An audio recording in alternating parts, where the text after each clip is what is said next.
จตพลแม่อยากก็นับพอดีเป็นยังจังเลยกับพี่บ่าวพี่บอดจังสันละลูกผมเป็นพี่บ่าวด้วยค่ะแม่จ๋าใส่กำลังนะกำลังจะเป็นโรคเอากำลังเอาเจตพลเจ้าสิมาเอาแม่เจ้าบ่ได้ลูกอ่ะเจ้าไปอยู่กับพี่บ่าวพี่บอดจังได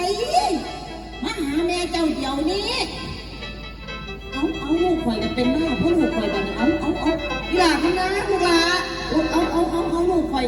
เอาเนี่ยไม่ลูกข่อยดมในลูกเอาเจตพลเจ้าสิมาเอาแม่เจ้าบ่จะพุ่งลงไปเราครับยังไงอย่ามาตายเสียบ้านน้อยหันจากเด้อสิยากน้ำเด้อเจตพลพระเจ้าเห็นเราพ้นรับคนดีเจ้าเป็นผีบ้าผีบอดจังสันเหรอเอาได้จังไหนพลสันมาบังแม่เจ้าพวกนี้มาบัดนี้ตัวของข้าพญามันสิเก่งคมอารมณ์เสียเทียแอนวงเอานอพุโตแม่นสิรูปโกคอยในคิดอิจฉาคอยในมาคอยรักสิโกกวนพุโตเจ้าปูดสำปูนี่ละท่านสมพันผู้กะแก่ลุกจากเตียงนอแก่นแก่ลานชายว่าปวดสมองกำลังจนโอ้ยลานา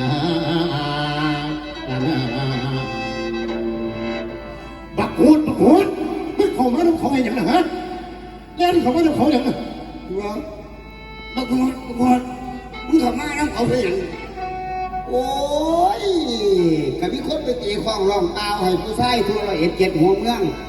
ข้าน้อยกับผู้ชายคือกันเนี่ยแหละบอกว่าให้ไปเอาคนนับคนดีเอาผีบ้ามาอยู่กระไรสิมาบ่พ้นเกตพ้นสิมาบ่เพราะมันแม่เจ้าพวกนี้เจ้าเสียวซ้ำนี่เสียวพอจะพุ่งกันได้พอจะพุ่งบอกกลับไปเราครับลาพายแต่คือสติได้คือหัวใจสิขาดตัว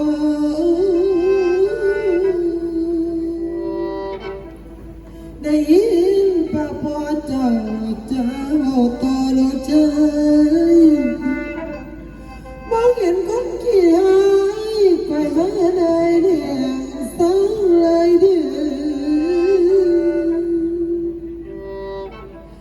ว่าเป็นที่ไก่วังยังหิงบุตรตาเก่งคำนาเลยบ่มองดูแลภาษามีคนเก่า